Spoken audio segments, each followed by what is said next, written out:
जय हिंद students, welcome to study for civil services. कैसे हैं आप सभी लोग? उम्मीद करता हूं सभी बहुत ही बढ़िया होंगे।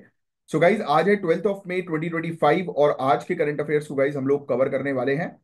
आप में से जो भी स्टूडेंट यूपीपीसीएस, यूपीएससी, बीपीएससी या किसी भी स्टेट पीएससी की तैयारी कर रहे हैं तो लेक्चर को एंड तक जरूर देखिएगा, क्योंकि यहाँ पर वो सभी न्यूज को हम लोग कवर अप करते हैं जो आपके एग्जामिनेशन के लिए इंपॉर्टेंट होती हैं।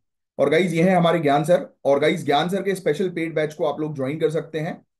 और अगर आप UPPCS, BPSC, UKPSC, RO BEO, UP triple S C exam या फिर इवन हरियाणा, राजस्थान या छत्तीसगढ़ पीएससी की तैयारी कर रहे हैं तो आपके लिए ये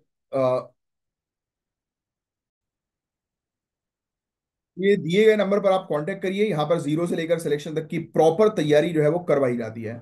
और गाइज, ये हैं आज के टॉपिक्स, इनको एक एक करके हम लोग डिटेल में जो है वो कवर अप करेंगे। अपने साथ पेन और पेपर लेकर बैठिए। जो भी इंपॉर्टेंट टॉपिक्स के अंदर जो भी इंपॉर्टेंट चीजें होंगी वो मैं आपको बताऊंगा, वो आपको नोट डाउन करनी है और टॉपिक को आपको ध्यान से सुनना है, जो भी चीज मैं आपको बताते जा रहा हूँ।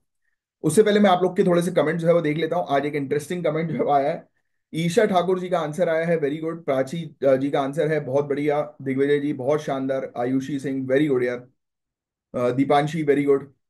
पायल भारती, आयुष गुप्ता, ये रेगुलर स्टूडेंट्स हैं जिनके आंसर्स रेगुलर बेसिस पर जो है वो आ रहे हैं। बहुत ही बढ़िया, ऐसे ही बने रहिए। एक कमेंट आया था कल के मतलब कल ही कमेंट किया था किसी ने, और आज किया है बेसिकली 1 घंटे पहले, जब मैं ये लेक्चर सुबह रिकॉर्ड कर रहा हूँ। अभी जब मैं रिकॉर्ड कर रहा हूँ लेक्चर 10:30 बज रहा है।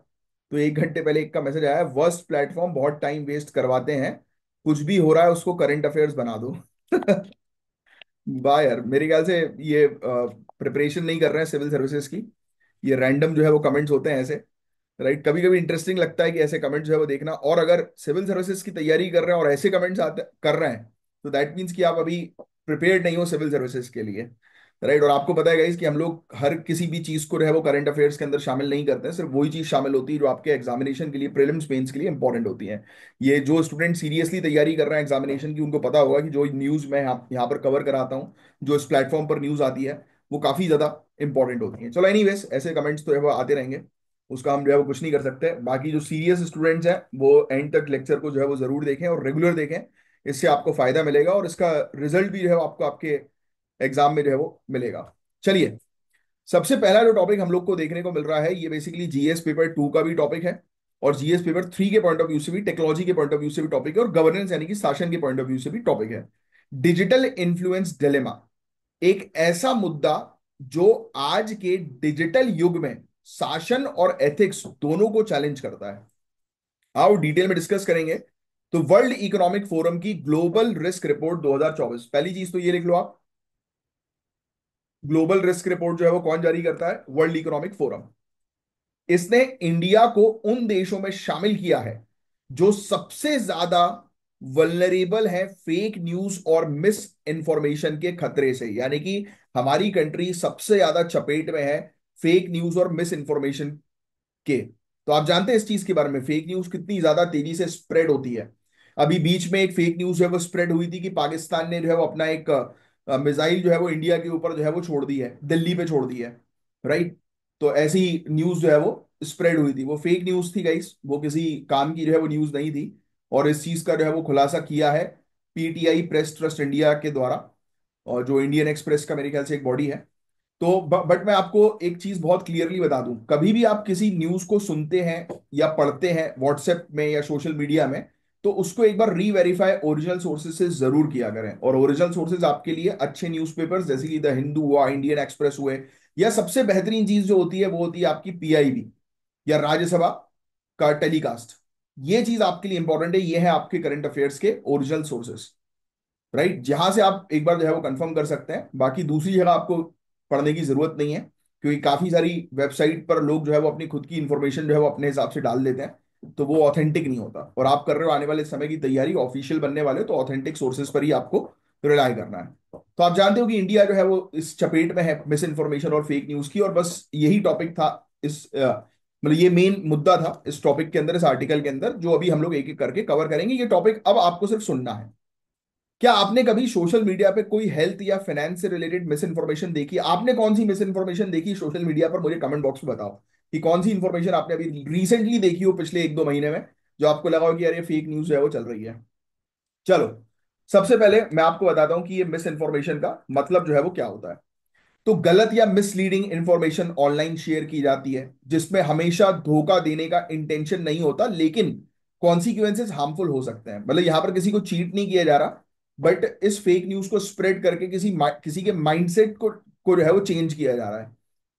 एग्जाम्पल, लीवर डिटॉक्स हैक्स या कैंसर के लिए मिराकल डाइट, ये बिना किसी मेडिकल प्रूफ के वायरल हो जाती हैं। काफी सारी चीजें ऐसी कि लोग जो है वो साइंटिफिक तरीके से चीजों को देखते नहीं है, और जो भी आई चीजें हमारे पास उसको हमने करना जो है वो शुरू कर दिया कि घर के जो है वो इस कोने पर जो है ये दीपक जला दो तो माला माल हो जाओगे, है ना। तुरंत लोग क्लिक करते हैं और देखो मिलियंस पे उस पे व्यूज है।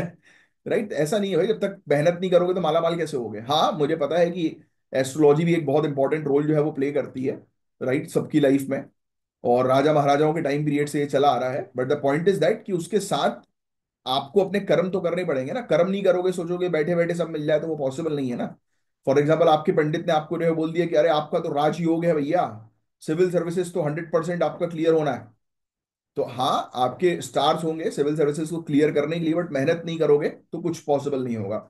और जिनके हाथों में लकीरें नहीं भी होती है ना, तो वो मेहनत करके वो लकीरें बना लेते हैं।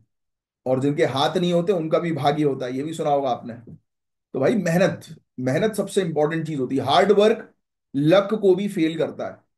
आप बोलते हैं ना कि ये लकी है यार, ये व्यक्ति लकी नहीं, लकी नहीं, उसका हार्डवर्क आपको नहीं पता। जैसे विराट कोहली का एक एग्जांपल होता है कि भाई एक ने ट्विटर पर विराट कोहली से जो है पूछा, यार तुम तो बेहतरीन हो यार, तुम्हारे तो पास इतना पैसा है और बीवी भी तुम्हारी इतनी सुंदर है यार, मतलब तुम्हें तो सब दुनिया की खुशी मिली हुई है। उसने रिप्लाई किया कि यार किसी को भी मिल सकती है, बट शर्त सिर्फ इतनी है कि मेरी तरह जो है वो काम कर लो।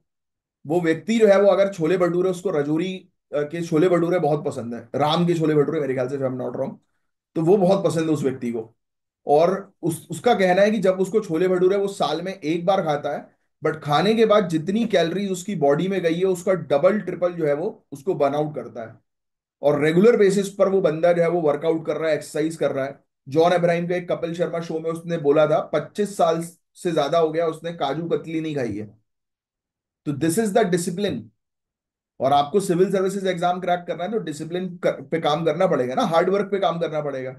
तभी तो जब एग्जाम आपका क्रैक होगा, आपके परिवार वाले, आपके दोस्त यार बोलेंगे अरे ये तो लकी है भाई, उसको थोड़ा ना पता आपका स्ट्रगल क्या है। शाहरुख खान को लोग बोलते हैं, आज भी वो मेहनत करता है इंडस्ट्री में सबसे ज्यादा हार्ड वर्किंग में। शाहरुख खान जो है वो उस कैटेगरी में आता है कि हार्ड वर्किंग, इतना पैसा होने के बावजूद भी जो है वो दिन रात काम कर रहा है, 24/7 काम कर रहा है। ये मैं नहीं कहता, उसके को स्टार्स कह रहा है, जो उसके साथ काम कर रहे हैं उसकी टीम वो कह रही है। पैसा खिला के थोड़ा ना वो बुलवाएगा किसी को, लोग देख रहे हैं उसको ऐसा। जॉनी लीवर ने बताया था उसके बारे में कि बादशाह मूवी का वो चल रहा था, और सब लोग जो है वो लड़कियों की तरफ जो है वो देख रहे थे, और शाहरुख खान पीछे मुंडी करके जो है बैठा हुआ था, सिर्फ अपने ताश के पत्तों, यानी कि जो उसको ट्रिक करनी थी मूवी में उसकी कंटिन्यूअस प्रैक्टिस कर रहा था। उसको और कोई किसी चीज से मतलब नहीं है, उसके आगे पीछे कौन है, क्या अट्रैक्शन का सोर्स है, उसको कोई मतलब नहीं, सिर्फ अपने काम से मतलब। तो जो व्यक्ति हार्डवर्क करेगा, मेहनत करेगा, वो व्यक्ति सब कुछ हासिल कर सकता है। तो ये सब जो चीजें होती है ना, फेक न्यूज इन्फ्लुएंस करने वाली कि अरे ये नुक्सा ये कर लो तो ये हो जाएगा, नहीं। हर चीज के लिए चाहिए हार्ड वर्क, स्मार्ट वर्क। फिर इसके अलावा आजकल एक ट्रेंड है जहां इन्फ्लुएंसर लोग से क्या कहते हैं कि कुछ स्पेसिफिक प्रोडक्ट्स ना खरीदें। इसका मकसद है कॉन्शियस कंजम्पशन, लेकिन ये भी कभी कभी क्लिक बेट और सेंसिटाइजेशनल बन जाता है। आजकल होता है ना यार, लोग कई बार डी इन्फ्लुएंसिंग ट्रेंड भी चलता है, कई बार इन्फ्लुएंसर्स खुद जो है वो बोलते हैं, राइट। हम लोग को देखने को आजकल देखो आप टिकटॉक, यूट्यूब, इंस्टाग्राम पे इन्फ्लुएंसर्स हैं। अगर कोई इन्फ्लुएंसर जो है बोल दे कि भाई ये चीज मतलब ये बेकार है, तो लोग जो है वो नहीं करते। वो आजकल ये करवाया भी जा रहा है, जैसे स्मोकिंग हुई, ड्रिंकिंग हुई, इन सब चीजों को छुड़वाने के लिए इन्फ्लुएंसर्स का सहारा लिया जा रहा है। बट वहीं पर एक तरफ इन्फ्लुएंसर खुद बोलते हैं बेटिंग करो, अरे ड्रीम 11 माई सर्कल आओ खेलो, 1 रुपए लगाओ करोड़ों रुपए जीतो। अरे ऐसी लत लग जाएगी कि लाखों रुपए बर्बाद कर दोगे। हो भी रहा है, लोगों ने कितने लाखों रुपए बर्बाद किए हैं इसमें। तो बच के रहो भाई, ये सब चीजें सिर्फ भटकाती हैं। अब तो ये तो हो गई सिर्फ हमारी कुछ बातचीत। थोड़ी आगे की बात करते हैं। पेड प्रमोशन होता है भाई, करोड़ों रुपए मिलते हैं, पता है आपको। आपने देखा होगा आजकल काफी सारे वीडियोस के ऊपर जो है 1x क्लिक बेट, 1x बेट, ऐसा कुछ है नाम, 1x बेट करके एक आपने कई बार देखा होगा, ब्लू कलर का उसका लोगो आता है, 1x बेट 1x बेट लिखा रहता है। देखा है? किस किस ने देखा है बताओ। पता है आपको उस उसको लगाने के लिए वो कंपनी कितना देती है? मतलब जब इन्फ्लुएंसर के पास, एक गेस करो क्या ऑफर आता होगा।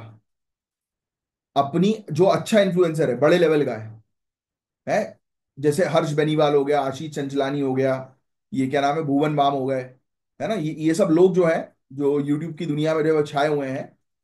और या फिर छोटे इन्फ्लुएंसर्स भी कोई है जिनके पास एक आधी मिलियन फॉलोअर्स हैं। आपको पता है, एक, सिर्फ एक वीडियो पे वो क्लिप डालने का उनको 1-1 करोड़ रुपए तक मिलता है। मिनिमम बोल रहा हूं मैं, मिनिमम 1-1 करोड़ तक सिर्फ वो लोगो लगाने का। तो वो तो लगा देते हैं, बोल भी देते हैं खेलो, क्यों, उनको तो पैसा मिल रहा है। बट आपको क्या मिल रहा है? आपको आपकी जेब से पैसा जा रहा है, क्योंकि सामने वाली कंपनी जब उसको इतना पैसा दे रही है तो लूटेगी तो वो आप ही को ना। उसको तो लूटेगी नहीं, उसको तो मिल गया। वो थोड़ा ना खेल रहा है। जो बताते हैं कि भाई ये खेलो, ये इससे प्रिडिक्ट करो, ये ऊपर जाएगा तो इतने पैसे मिलेंगे, देखो मैंने जीत लिए 25,000, लोग पागल हो रहे हैं। तो ये कहानी है भाई। और इंडिया की रेगुलेटरी फ्रेमवर्क होने के बावजूद ऑनलाइन कंटेंट में डिजिटल अकाउंटेबिलिटी लागू करना डिफिकल्ट है। एथिकल नॉर्म्स इंप्लीमेंट करना मुश्किल है। ये चीज तो देखने को मिल रही है कि नहीं मिल रही, आप खुद बताओ। फ्रीडम ऑफ स्पीच जो है वो प्रोटेक्टेड है आर्टिकल 19 क्लॉज 1A के तहत, और रीजनेबल रिस्ट्रिक्शन भी है आर्टिकल 19 क्लॉज 2 के तहत। है ना, अगर आप किसी की बदनामी कर रहे हो, डिफेम कर रहे हो, किसी को नुकसान पहुंचा रहे हो, पब्लिक ऑर्डर का मॉरली नुकसान पहुंचा रहे हो, तो कार्रवाई हो सकती, बट नहीं हो रही। क्यों? क्योंकि उसको सही तरीके से लागू नहीं किया जा रहा। कंज्यूमर प्रोटेक्शन एक्ट 2019 होने के बावजूद भी एक्शंस नहीं लिए जा रहे इन सब चीजों पर। हो रहा है ना, आपके पास मोबाइल पर एक लिंक आ रही है, आप उस पर क्लिक कर रहे हो, आप लुट जा रहे हो। आप किसी कंपनी से कोई सामान खरीद रहे हो, उस तक फेक सामान भेज दिया आपको, आपने रिटर्न किया, और फिर आप कंप्लेन भी नहीं कर पा रहे हो कहीं पर। काफी सारी, जैसे ये जो ऑनलाइन स्कैम कर रही हैं काफी सारी कंपनीज लोन देने के नाम पर, उस पर रोक नहीं लगाई जा रही है। तो इतने स्कैम्स हो रहे हैं, इतनी फेक चीजें चल रही है, बट कार्रवाई क्यों नहीं हो रही है? बिकॉज स्ट्रिक्ट एक्शंस नहीं लिया जा रहा। और दूसरी बात, होता ये है ना कि आदमी अपने सामान के लिए खुद जिम्मेदार है बोलते हैं ना कि ट्रेन की जर्नी जब आप करते हो तो यात्री अपने सामान के लिए स्वयं जिम्मेदार है। तो बात वही है भाई, आप अपने नुकसान के लिए, अपने घाटे के लिए स्वयं जिम्मेदार हो। तो बस अगर अपनी जिम्मेदारी को सही तरीके से निभाओगे तो कभी नुकसान में नहीं फंसोगे। और दूसरी चीज, अगर नुकसान से बचना है तो कोई इंसान अगर आपको किसी चीज का लालच दे देना, तो उसको छोड़ देना। अगर आपको कोई बोले और बिल्कुल ऐसी चीजें बताए कि अरे तुम देखते तो जाओ, तुम बस ये लगाओ तो 1 लाख रुपए देखना तुम्हारे अकाउंट में अगले 7 दिन में 7 लाख रुपए आ जाएंगे। उसको बोलो कि बेटा चल निकल पहली फुर्सत में, तो तुम निकल जाओ। बोलो कि भाई जा रहे हैं हम। ऐसी किसी चीज में नहीं पड़ना जहां पर लोग आपको मिसलीड करें और अनसाइंटिफिक चीजें बताएं। चलिए, नेक्स्ट आगे की जो है वो चर्चा करते हैं। आगे क्या चर्चा करें? बस यही है कि सेबी ने भी गाइडलाइन दी है, advertising standard council of India ने फेयर प्रैक्टिसेस के बारे में बताया, है ना। बट ये लीगली बाइंडिंग नहीं है, तो इसको स्ट्रिक्टली बाइंडिंग करना जरूरी है। Endorsement know how guide issue करी थी मिनिस्ट्री ऑफ कंज्यूमर अफेयर्स के द्वारा। ऑब्जेक्टिव यही था कि ऑर्गेनिक कंटेंट को पेड प्लेटफॉर्म से डिस्टिंग्विश किया जाए। आजकल होता भी है, आजकल यूट्यूब वगैरह प्लेटफॉर्म पे, जैसे हम लोग तो कंटेंट क्रिएटर हैं, हम जो है वो चीजों को जो है वो मेंशन कर सकते हैं, राइट। और जब हम लेक्चर अपना अपलोड करते हैं, कोई भी कंटेंट अपलोड करते हैं, तो उसमें हमारे पास एक ऑप्शन आता है कि आप इसमें बताइए कि ये पेड कंटेंट है क्या। बट ऑप्शन होने के बावजूद उस ऑप्शन को काफी सारे लोग चालू नहीं करते हैं। क्यों? वो चालू करेंगे तो रीच पहुंचेगी नहीं, और रीच नहीं पहुंचेगी तो फिर ऐसे इन्फ्लुएंसर्स उनको पैसा नहीं देंगे ना। तो कोर्ट वगैरह में भी केसेस हम लोग को देखने को मिले। Indian medical association versus union of India का केस था, जिसमें जुडिशरी तक ने जो है वो ये चीज कही कि इन्फ्लुएंसर जो है वो अकाउंटेबल होंगे अगर वो अनवेरिफाइड हेल्थ एंडोर्समेंट करते हैं तो। यानी कि कोई भी इन्फ्लुएंसर अगर हेल्थ से रिलेटेड कोई प्रोडक्ट के बारे में बता रहा है और वो अगर खराब, मतलब गलत एडवाइस जो है वो कर रहा है, तो वो इन्फ्लुएंसर अकाउंटेबल होगा। 2024 में इवन दिल्ली हाई कोर्ट ने भी इस चीज के बारे में बात करी थी, है ना। तो यही चीज है, freedom of speech can not override protection against defamation. मानहानि के अगेंस्ट जो है वो फ्रीडम ऑफ स्पीच नहीं होती। अभी मेरे साथ ही एक जो है वो केस हुआ था, एक मैटर पर जो है वो किसी के साथ ऑनलाइन मैटर पर जो है बहस हुई थी। तो सामने वाला व्यक्ति जो है मुझे किसी चीज किसी पर्पस के लिए फ्रॉड जो है वो बोल रहा था। तो मैंने जो है वो, जब मैंने उसका रिप्लाई जो है वो दिया, तो फिर उसका रिप्लाई आ नहीं पाया, बिकॉज देखो यही चीज कहानी होती है, व्हेन यू अक्यूज समवन, आप किसी के ऊपर आरोप लगाते हो, तो आपके पास वो पूरी चीजों का प्रूफ होना चाहिए। और जब प्रूफ नहीं है, क्योंकि ऑनलाइन में तो हर कोई किसी के ऊपर कुछ भी जो है वो आरोप लगा देता है। तो जब मैंने रिप्लाई किया उस चीज का, रिप्लाई इन द सेंस, मैं तो वीडियो बना के रिप्लाई किया था प्रॉपर तरीके से, कि मैंने कहा मुझे ये चीज बोल रहे हो आप, तो पहले प्रूफ दो मेरे नंबर पर, और अगर मेरे पास प्रूफ आप दे देते हो तो उसका रिस्पॉन्ड मैं आपको करूंगा, और अगर प्रूफ नहीं दे पा रहे हो तो डिफेमेशन मैं आपके खिलाफ करूंगा, मानहानि का केस कर दूंगा। तो ऑब्वियस ही बात है भाई कि हर, क्योंकि ऑनलाइन में हर कोई किसी के बारे में कुछ भी जो है वो कह देता है, फिर उसको लगता है कि ही कुछ नहीं हुआ। ऐसा नहीं है भाई। ऑनलाइन अगर कोई किसी को कुछ कहता है और अगर किसी ने पकड़ लिया उसको, तो बहुत गंदी कार्रवाई भी हो सकती है। ऐसी एक केस हुआ था, चलो छोड़ो वो सब, आगे बढ़ते हैं हम लोग, बाद में बताऊंगा, क्योंकि इस टॉपिक के अंदर और कुछ है नहीं। आप जानती, चिंता वाली बात यही है यार, कि फैक्ट्स और ओपिनियंस ब्लर कर दिए जाते हैं इन्फ्लुएंसर्स जो है वो अपनी चीजें बताकर। अब ऑब्वियस ही बात है, Shahrukh Khan fair and handsome की वो करते हैं, एंडोर्समेंट करते हैं, तो आपको लगता है Shahrukh Khan fair and handsome cream लगाता होगा? बिल्कुल भी नहीं भाई। ऑब्वियस ही बात है, पेरिस से, न्यूयॉर्क से, ना जाने कहाँ कहाँ से उसकी क्रीम्स वगैरह आती होंगी। वो लगाएगा क्या अब 60 रुपए की फेयर एंड हैंडसम? बिल्कुल नहीं। डेनवर का शाहरुख खान का ऐड आता है, डेनवर परफ्यूम्स, वो 200 रुपए का डिओड्रेंट थोड़ा लगाता होगा यार। वो डिप्टी टाउ ऐसे करके कोई है उसका परफ्यूम, और वो भी एक बार उसने बोला था, या फिर शायद बुलवाया गया उससे, वी डोंट नो। भाई लाखों रुपए की चीजें, जब वो चॉकलेट 80,000 रुपए की खा रहा है आईपीएल में बैठकर, एक सिंगल चॉकलेट 80,000 की, तो भाई क्या बोले आप? अब आप इन्फ्लुएंसर्स को ट्रैक जो है वो नहीं कर सकते, कोई भी करेंटली मैंडेटरी रजिस्ट्रेशन नहीं है इन्फ्लुएंसर्स के लिए, जो हाई रिस्क एडवाइस ऑफर करते हैं हेल्थ और फाइनेंस से रिलेटेड।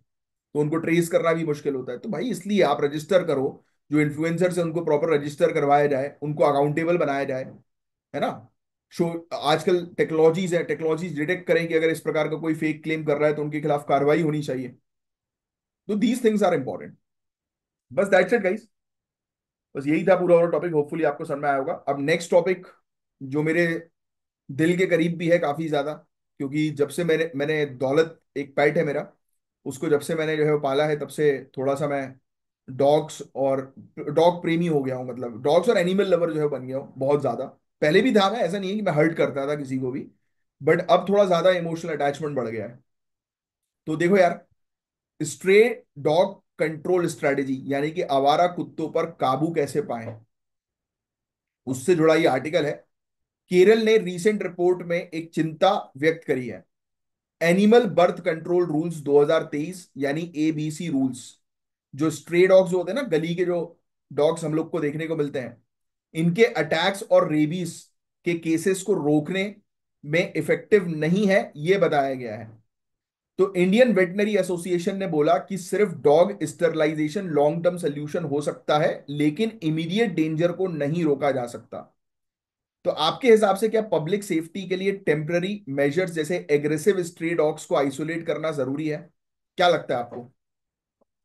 देखो गाइस, फंडामेंटल ड्यूटीज अगर आपने पढ़ी है, तो फंडामेंटल ड्यूटीज जो है वो ये कहती है कि हम हमारे आसपास जो पर्यावरण है, जो जानवर, जो जो पशु हैं, उनकी देखभाल करें, उनका ख्याल रखें, है ना।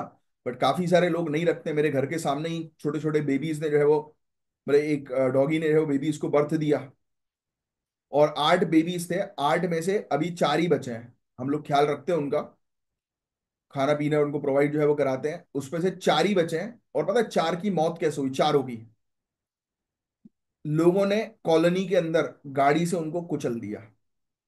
भाई मेन रोड होता तो समझ में आता, कॉलोनी के अंदर बेचारे गाड़ी से कुचल कर मर गए।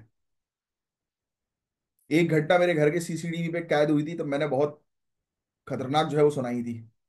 मैं पकड़ा तो नहीं था, वो आदमी अगर मेरे पकड़ाई में आ जाता तो बहुत मार खाता उस दिन, भयानक मार खाता वो बुलेंडर, ये मान के चलो। क्योंकि मैं बहुत, उस वीडियो बहुत खतरनाक वीडियो था यार वो, मतलब बकायदा वो चाहता तो बाइक बाइक से, वो भी बाइक रोक सकता था उसने। डॉगी निकल रहे थे, उसको एक डॉगी को पैर से ऐसे अपनी बाइक के नीचे कर दिया और कुचल दिया। बहुत खतरनाक वीडियो था वो, देखने वाला। तो भाई दिमाग खराब हो गया था मेरा उस चीज को देखकर। और जब मैंने फिर देखा कि एक चीज ठीक है, ये डॉग ऐसे मरा, मैंने देखा 3 और डॉग्स जो है वो कुचल दिए गए गाड़ी से। नहीं, 3 नहीं, 4 थे। 9 9 बेबीज को बर्थ दिया था उसने, एक तो पहले ही मर गया था क्योंकि लोगों ने उसके ऊपर कार चढ़ा दी, किसी ने कार चढ़ा दी, किसी ने स्कूटी चढ़ा दी। सोचिए आप, वो भी कॉलोनी के अंदर। भाई मेन रोड हो, आप स्पीड में जा रहे हो तो समझ में आए कि हाँ भाई आप कंट्रोल नहीं कर पाओगे गाड़ी को, एक्सीडेंट हो गया। यहाँ तो एक्सीडेंट का सवाल ही नहीं है, आप देख ही नहीं रहे हो, चल ही नहीं रहे हो कि भाई कौन है कौन नहीं है नीचे। बहुत दुख हुआ मुझे। तो देखो गाइस, एक अगर डॉग है, अगर वो आउट ऑफ कंट्रोल है, वो सभी को काट रहा है, तो ऑब्वियस सी बात है कि उसको आइसोलेट करना जरूरी है। और मे भी शायद वो काट भी इसलिए रहा होगा क्योंकि उसको मारा गया होगा पब्लिक के द्वारा। लोग मारते हैं कुत्तों को, देखा नहीं कि पत्थर उठाया दे मारा शुरू, अननेसेसरली कुत्ता जा रहा है डंडा मार दिया, गाड़ी से आप निकल रहे हो अननेसेसरली लात मार दी बेचारे को। करते हैं लोग अपने मजे के लिए, ही हा हा हू हो गया लोगों का। अबे तुम्हारे ही हा हू के कारण कोई पागल हो गया है और वो दूसरों को काट रहा है, फिर लोग दोष देते हैं कि कुत्ते खराब है। कुत्ते खराब नहीं है भाई, इंसान खराब है। क्या ही बोले आप। फिर लोग बोलते हैं कि इनका स्टरलाइजेशन करवा दो, मतलब नसबंदी करा दो इनकी, जो ठीक है एक सोल्यूशन है।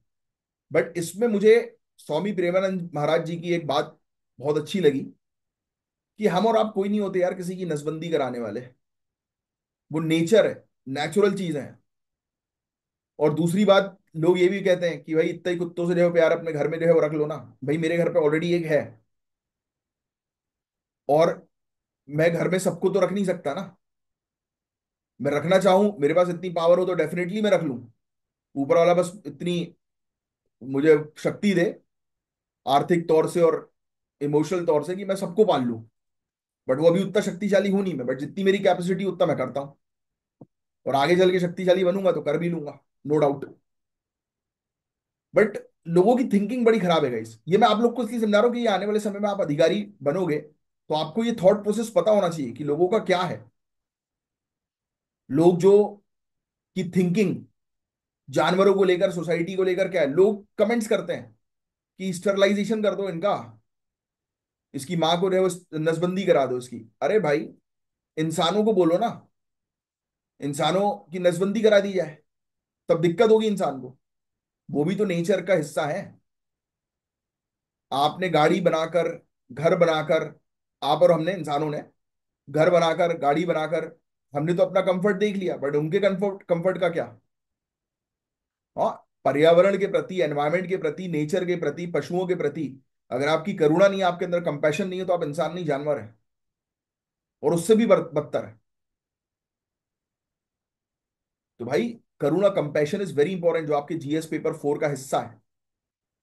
ये बात आपको लगेगी कि सर यार आप ये चीज क्यों बता रहे हैं, इसलिए because this will going to help you in your mains examination. Mains में लिखने के लिए आपको हेल्प करेगी। क्या लिखोगे आप? अगर आपसे, अगर फॉर एग्जाम्पल इंटरव्यूअर अगर पूछ ले आपसे कि sterilization is the right example या राइट चॉइस, तो आपको ना राइट बोलना है ना रॉन्ग बोलना है। आप क्या बोलोगे? Balance approach.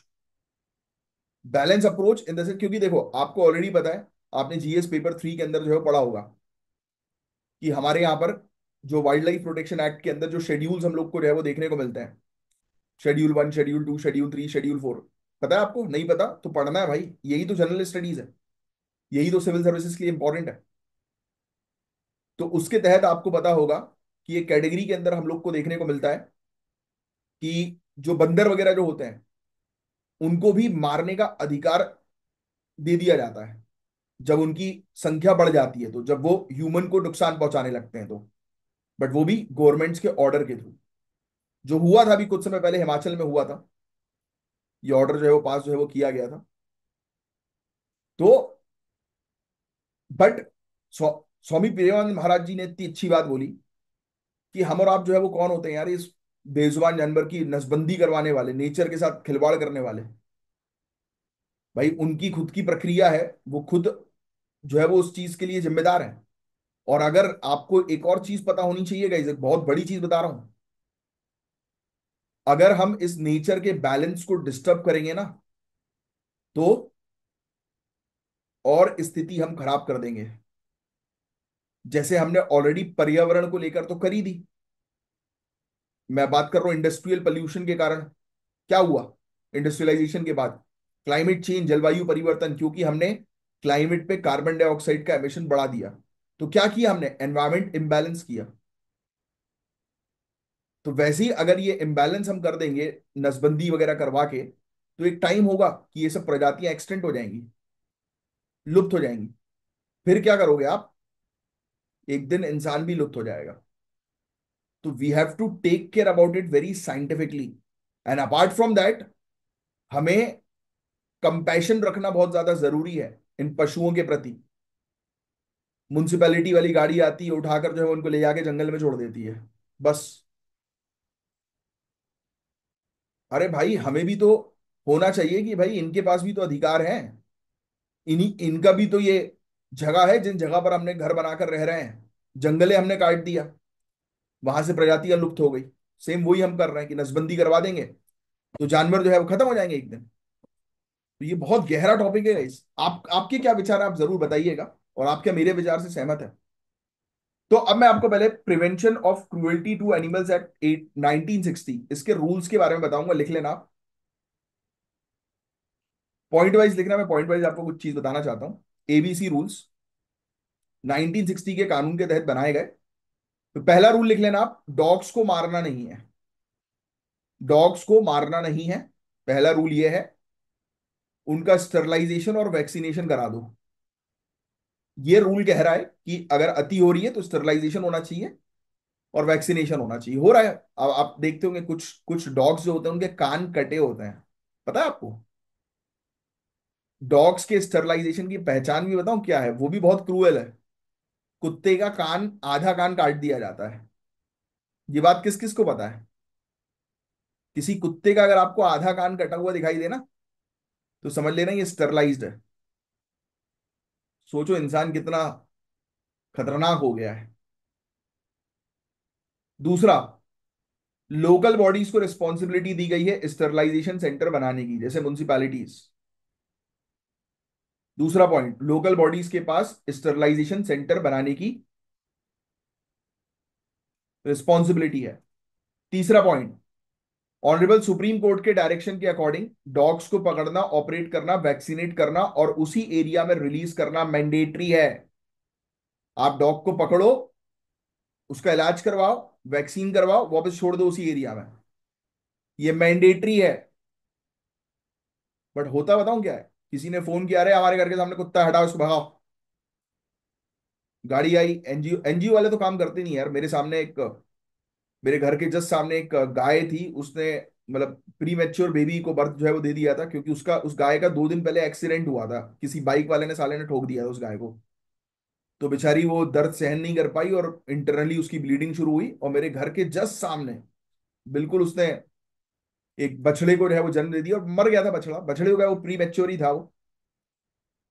उसने जब जन्म दिया, मरा हुआ था वो, बेचारी चाट रही थी उसको। तो मैंने मैंने जब एनजीओ वगैरह को कॉल किया, तो उनमें से फिर म्यूनसिपैलिटी, नगर निगम वालों को कॉल किया, तो वो आके उन्होंने आकर से पूछा था, बट लेकर कोई और गया था, कोई और दूसरा बंदा। उसने देखा कि अरे, तो वो उठा के जो है उसको लेकर उसे डम कर दी। वही गौशाला वाले लोग थे, वो लेकर चले गए थे। और ऐसे ही जब मैंने एक डॉग को जो है वो चोट लगी थी, उसके लिए एनजीओ को कॉल किया। मैंने बोला यार इस डॉग को चोट लगी है, उसको अपने पास रख लो। तो उन्होंने बोला कि सर नहीं रखते हम लोग, हेल्दी हेल्दी डॉग्स को जो है वो रखते हैं बस। अरे तो काय को खोल के बैठे हो भाई? पता है, बाहर से चीजें देखने में बहुत अच्छी लगती हैं गाइस। दूर से चीजें देखने में, आर्टिकल पढ़ने में बहुत अच्छी लगती हैं, बट जब आप ग्राउंड रियलिटी में जाओगे ना, आपके पसीने छूट जाएंगे। जब आप अधिकारी बनकर जब ग्राउंड लेवल पर सर्चिंग करोगे ना, देखोगे ऊपर एसडीएम ऑफिस में बैठकर या डीएम ऑफिस में बैठकर या एसपी ऑफिस में बैठकर, आपको चीजें बहुत अच्छी अच्छी दिखाई देंगी, रिपोर्ट्स बहुत अच्छी अच्छी आएंगी। बट एक्चुअल में जब आप दौरे पे जाओगे और आप देखोगे ना, आपका इतना दिमाग खराब होगा कि जिसकी कोई हद नहीं। कई केसेस में तो हो सकता है आपके आंसू तक निकल आए कि यार ये क्या चल रहा है। तो एनिमल राइट्स और पब्लिक सेफ्टी के बीच में बैलेंस बनाना बहुत ज्यादा जरूरी है। This is the point. और चिंताएं गाइस यही है, स्टरलाइजेशन का इफेक्ट दिखने में 5 से 10 साल लग जाते हैं। एकदम ऐसा नहीं है कि स्टरलाइजेशन तुरंत किया तुरंत चालू। उसका इफेक्ट 5 से 10 साल में दिखेगा, बट उसका लॉन्ग टर्म इम्पैक्ट तो बहुत बुरा है ना। अपनी इकोलॉजी को डिस्टर्ब कर दिया, और जहां नेचर को डिस्टर्ब करोगे, नेचर एक ना एक दिन बदला ले लेगा। इसलिए इंसान को बैलेंस क्रिएट करके चलना है। स्टेरलाइज डॉग्स भी एग्रेसिव हो सकते हैं। आप किसी डॉग की नसबंदी करा दो यार, तो डॉग काटेगा नहीं। हाँ, आप उसके रिप्रोडक्टरी सिस्टम के साथ खिलवाड़ कर रहे हो। आप खुद सोचो, दिमाग लगाओ। वो एक पशु है। मैं तो बोल रहा हूँ ह्यूमंस, हर एक चीज का एक सिस्टम होता है। हमारे पास, अपने पास दिमाग है। हम एटलीस्ट मेडिटेशन से अपनी जो कौन सी इच्छा जो होती, कामों की इच्छा बोलते हैं ना, जो वासना वगैरह, तो इसको हम मेडिटेशन वगैरह से जो है वो कंट्रोल कर लेते हैं। कम ऑन, यस और नो? मेडिटेशन से, अपनी थॉट प्रोसेस से, अपनी अच्छी थिंकिंग से। बट वो तो पशु है भाई। पशु थोड़ा ना बैठ के मेडिटेशन करेगा। हाँ, उसको उसकी जब बॉडी डिमांड करेगी तो वो तो हम्पिंग करेगा ही ना। और जब उसका वो हॉर्मोन्स रिलीज नहीं होंगे तो उसका फ्रस्ट्रेशन बढ़ेगा, फ्रस्ट्रेशन बढ़ेगा तो वो काटेगा। तो दिस इज द पॉइंट। अगर आप स्टेरलाइज करोगे डॉग्स को तो वो काटेंगे और ज्यादा। फिर कहाँ जाओगे? बोल तो रहे हो नसबंदी करा दो, दो सोचते नहीं है चीजों के बारे में, बस बोल देते हैं। हमारे पास इंफ्रास्ट्रक्चर नहीं है, ट्रेन्ड स्टाफ नहीं है, इंटर एजेंसी कोऑर्डिनेशन वीक है, फॉलो अप वैक्सीन नहीं होता, अलग अलग एरियाज में जाकर डॉग्स को जो है वो चेक नहीं किया जाता। तो जरूरी है भाई। और कोई एग्रेसिव डॉग है भाई, उसकी आपने नसबंदी करा दी, एग्रेसिव हो गया, उसने किसी कॉलोनी के बच्चे को काट लिया, तो पूरी कॉलोनी वाले मिलकर उस कुत्ते को मार डालेंगे, बिना ये सोचे कि इस कुत्ते के साथ भी तो क्या बीती है भाई। इंसान सिर्फ अपनी सोचता है। और यही आपको डिफरेंशिएट रखना है कॉमन मैन में और एक ऑफिसर में। तो पेट डॉग के रेगुलेशन को बढ़ाना जरूरी है, लाइसेंसिंग करो, वैक्सीनेशन करो। पेट डॉग का भी, यस। पेट डॉग का पता है आपको, काफी सारे लोग पेट तो पाल लेते हैं बट उसका रजिस्ट्रेशन नहीं कराते। मैंने अपने दौलत का करा रखा है। उसका नगर निगम का बिल्ला है भैया, प्रॉपर। हर साल उसका बिल्ला जो है वो होता है रिन्यू, उसको बैच मिला हुआ है।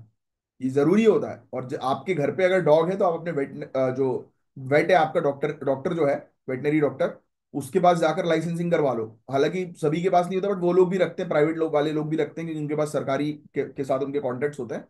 उनसे करवा लो भाई, नहीं तो किसी दिन चक्कर में फंस जाओगे बुरे।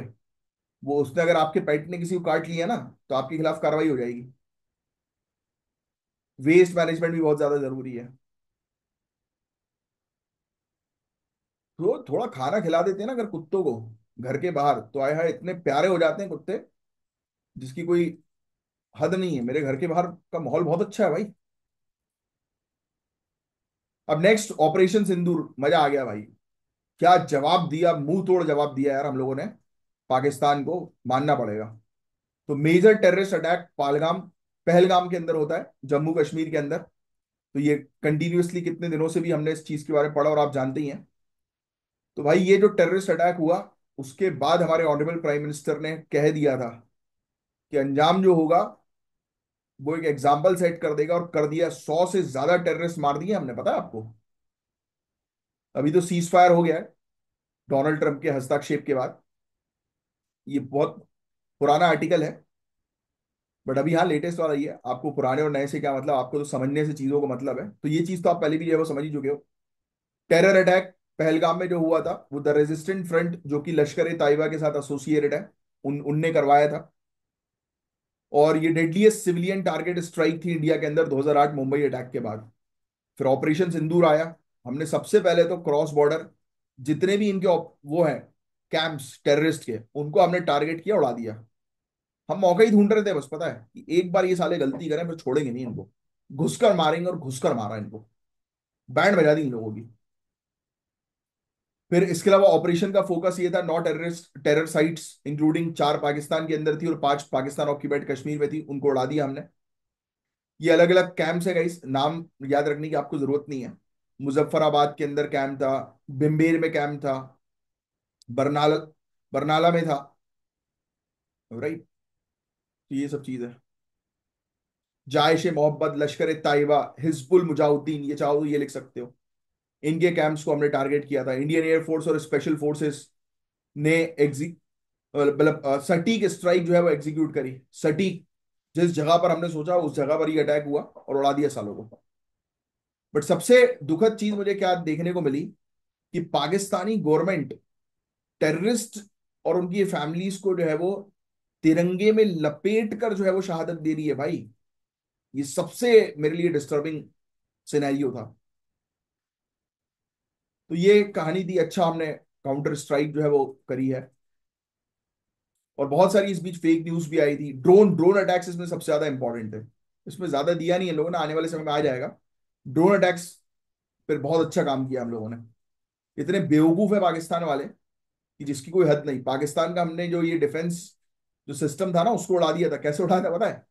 हमने अपने ड्रोन वहां पर भेजे सिर्फ टू फाइंड आउट कि इन लोगों के जो ये जो वो होता है ना, इंटरसेप्ट करने वाला जो सिस्टम होता है, जैसे हमारा S-400 है, तो वैसे इनका डिफेंस मिसाइल सिस्टम कहां पर है। इन गधों ने अपने डिफेंस मिसाइल सिस्टम से हमारे ड्रोन्स को टारगेट किया।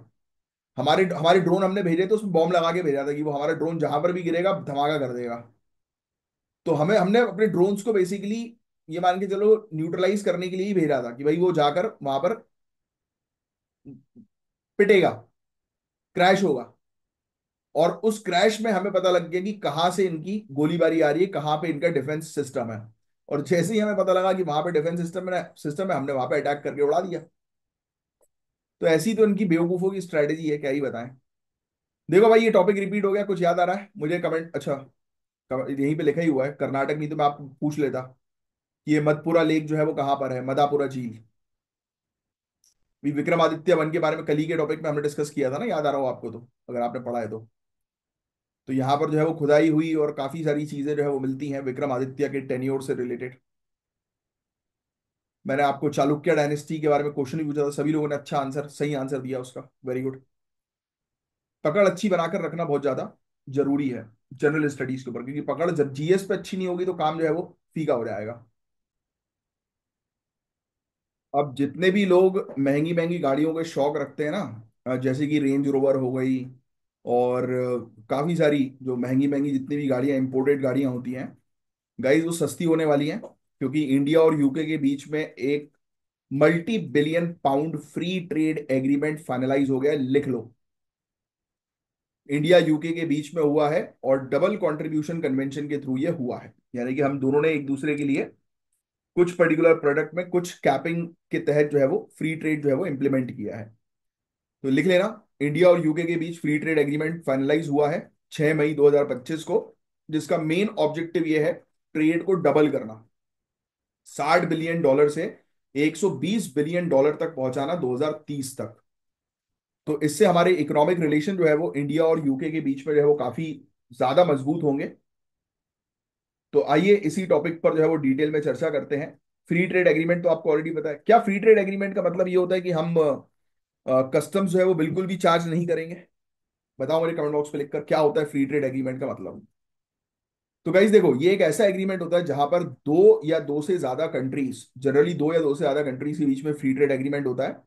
ये कंट्रीज है वो क्या करती हैं, अपनी अपनी टैक्स को, कस्टम ड्यूटीज को जो है वो डिक्रीज करती हैं, जीरो नहीं करती, फ्री नहीं करती, है ना। Custom duties, non tariff barriers हटा लेती हैं, गुड्स एंड सर्विसेज में इजी एक्सेस जो है वो मिल जाता है। इंडिया और कौन सी इंपॉर्टेंट एफटीए, मतलब इंडिया और कौन सी कंट्री के साथ हमारे फ्री ट्रेड रिलेशन है, तो आपको बता दें यूएई, आशियान, सिंगापुर, इनके साथ हमारे अच्छे फ्री ट्रेड रिलेशन जो है वो ऑलरेडी पहले रहे हैं।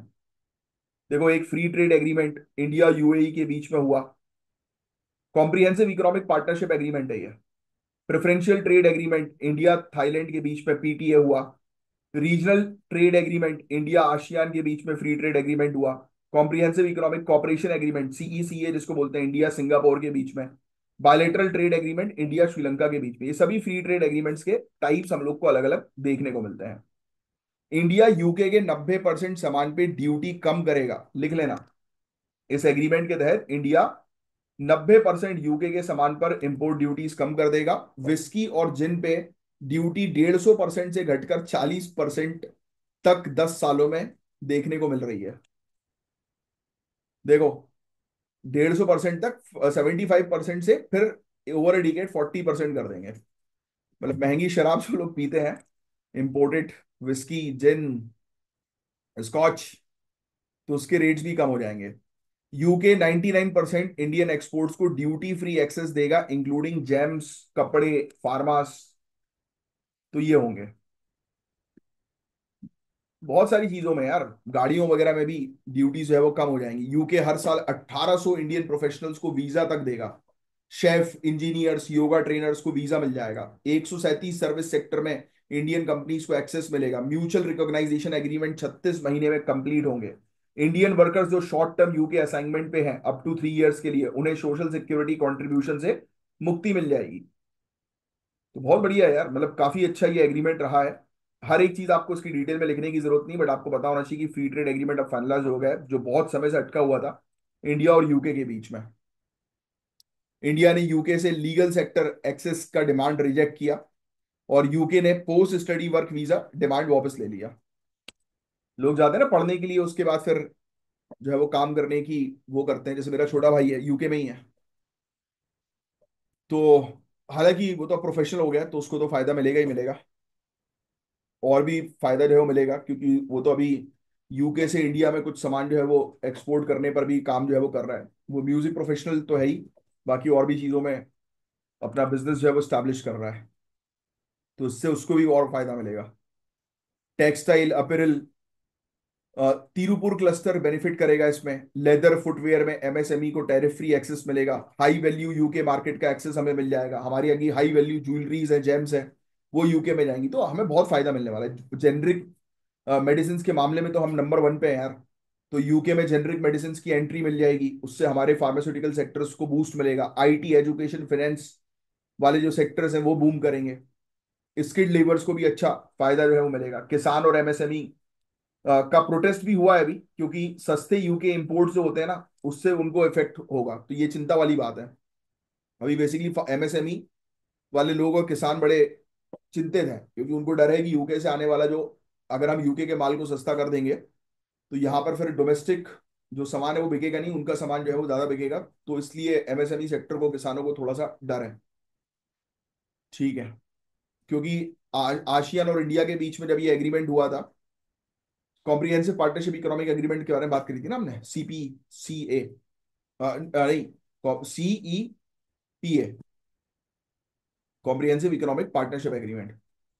तो उसमें भी बड़ी दिक्कत हुई थी एग्रीकल्चर सेक्टर को, है ना। तो ये इश्यूज होते हैं कई बार, चीजों को इंप्लीमेंट करने में इशू होते हैं, सर्टिफिकेशन का इशू, कंट्री ऑफ ओरिजिन का इशू, है ना।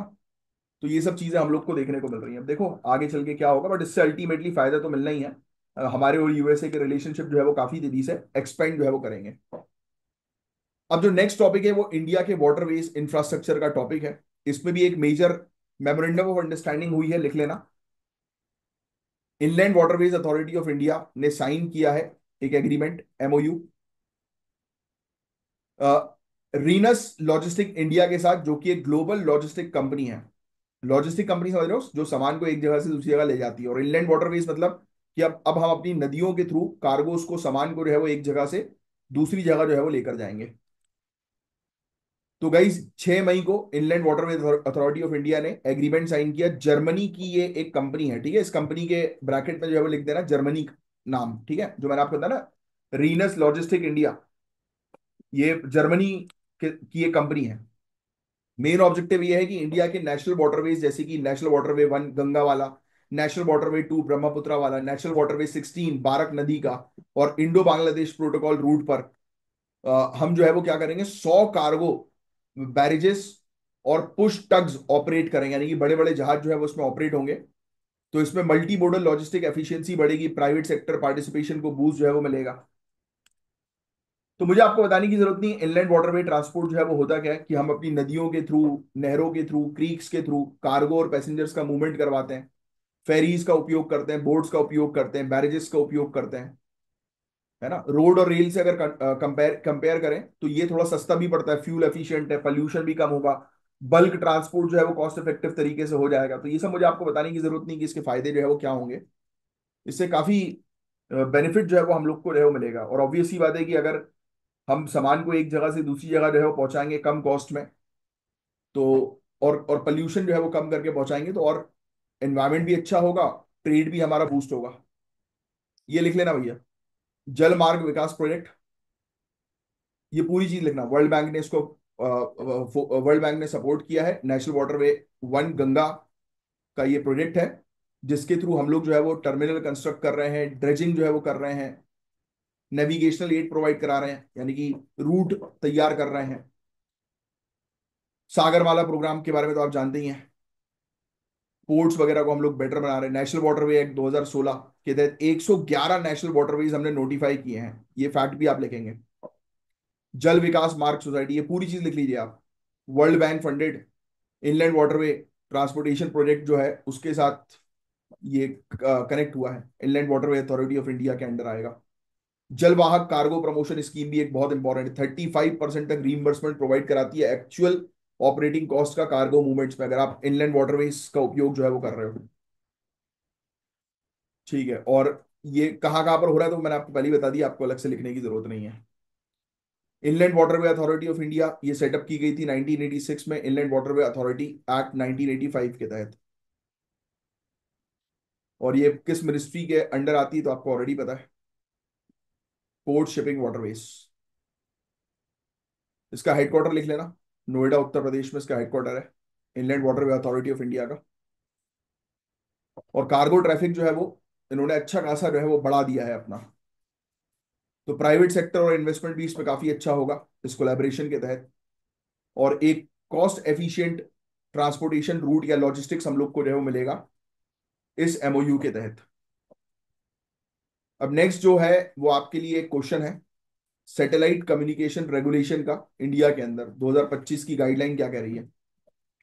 तो पहला पॉइंट लिखो, गाइडलाइन जो है वो ये कह रही है कि no user traffic is routed through foreign gateways, all user data DNS and control system must be located in India. Simple शब्दों में मैं आपको समझाऊं तो हमारे यहाँ पर जो भी वेबसाइट ऑपरेट हो रही हैं, जो भी जैसे कि डीएनएस ऑपरेटर्स जो होते हैं, वो पूरे इंडिया के अंदर ही अपने डेटा को जो है वो रखेंगे, है ना। यानी क्लाउड डेटा जो होता है ना वो इंडिया के अंदर ही स्टैब्लिश होना चाहिए। तो ये बेसिकली नया रूल जो है वो ये कह रहा है, satellite communication regulation in India, कि जितना भी ट्रैफिक है इंडियन गेटवेज के थ्रू और डीएनएस सर्विसेज के थ्रू वो इंडिया में ही होना चाहिए, फॉरेन कंट्री में नहीं। बिकॉज डेटा प्रोटेक्शन के पॉइंट ऑफ व्यू से ये नियम लाया गया है। तो गाइडलाइंस के अंदर मिनिमम 20% इंडिया का ही कंटेंट जो है वो ग्राउंड सेगमेंट का होना चाहिए 5वें साल में। और प्रोविजन ये है कि सर्विस स्पेसिफिक सिक्योरिटी क्लियरेंस जो है वो वॉइस और डेटा सर्विसेज के लिए होनी चाहिए, क्योंकि ये कम्युनिकेशन के लिए बहुत इंपॉर्टेंट है। अगर आप वॉइस और डेटा सर्विस प्रोवाइड करा रहे हो तो इंडिया के अंदर ही जो है वो उसका पूरी क्लाउड बेस्ड सर्विस होनी चाहिए। ये इंटेलिजेंस के पॉइंट ऑफ व्यू से हमने ये रूल्स है वो तैयार किए हैं, कि जिससे कि जो भी कम्युनिकेशन हो एटलीस्ट उसका एक सिक्योर डेटा इंडिया के अंदर रहना जरूरी है, बाहर नहीं। ठीक है। अच्छा, अब ये भी एक और बड़ा इंपॉर्टेंट टॉपिक है। ये रेलिक्स मतलब अवशेष होते हैं, जिसके बारे में हमने पहले भी पढ़ा था जब बुद्धिज्म के टॉपिक को हमने डिस्कस किया था। ये पिपड़ावा उत्तर प्रदेश के अंदर जो हम लोग को देखने को मिलता है, सिद्धार्थनगर डिस्ट्रिक्ट जो है वहां पर खुदाई हुई और वहां से कुछ रिलिक्स जो है वो पाए गए, अवशेष जो है वो पाए गए। और जो बताया जा रहा है कि एंशियंट कपिल वस्तु के पार्ट है। ठीक है, तो ये फैक्ट भी ध्यान में रखिएगा। कपिल वस्तु किससे एसोसिएटेड है, कमेंट बॉक्स पे लिखकर बता सकते हैं आप मुझे। पता होना चाहिए आपको, एंशियंट इंडियन हिस्ट्री का एक इंपॉर्टेंट लोकेशन है। इंडियन ट्रेजर ट्रूव एक्ट 1878 के तहत ज्यादातर अवशेष जो हैं वो इंडियन म्यूजियम्स जा रहे हैं, वाइल 1/5 जो है वो पेपीज की फैमिली के पास जो है वो जाएंगे। ठीक है। इंडिया का ऑब्जेक्शन है कि आप इंटरनेशनल कानून का उल्लंघन जो है वो कर रहे हो, इंक्लूडिंग यूनेस्को कन्वेंशन। इससे रिलेटेड आएगा, इस 1-2 दिन में टॉपिक आएगा, अभी मत लिखो इस टॉपिक को, इससे रिलेटेड डिटेल में जो है वो 1-2 दिन में आर्टिकल आ ही जाएगा। अब नेक्स्ट जो आपका टॉपिक है, ये एक मेंस का टॉपिक नहीं, मेंस का एक क्वेश्चन है, ट्राई करिएगा इसका आंसर जो है वो देने की। तो बस गाइज आज के लिए सिर्फ इतने ही न्यूज़ थे। होपफुली मैंने जो चीज़ आपको पढ़ाई अच्छे से आपको समझ में आई होगी। और ये है ज्ञान सर, और ज्ञान सर के स्पेशल पेड बैच को ज्वाइन करने के लिए आप दिए गए नंबर पर कांटेक्ट कर सकते हैं। यहाँ पर आपके एग्जामिनेशन के अकॉर्डिंग प्रॉपर तैयारी करवाई जाएगी, जीरो से लेकर सिलेक्शन तक की। तो चलिए मैं साइन ऑफ करता हूँ, मैं हूँ आपका एजुकेटर कमलाक्ष झा। मिलेंगे हम लोग नेक्स्ट लेक्चर में, तब तक के लिए bye, take care, have a great day ahead. जय हिंद, जय श्री महाकाल।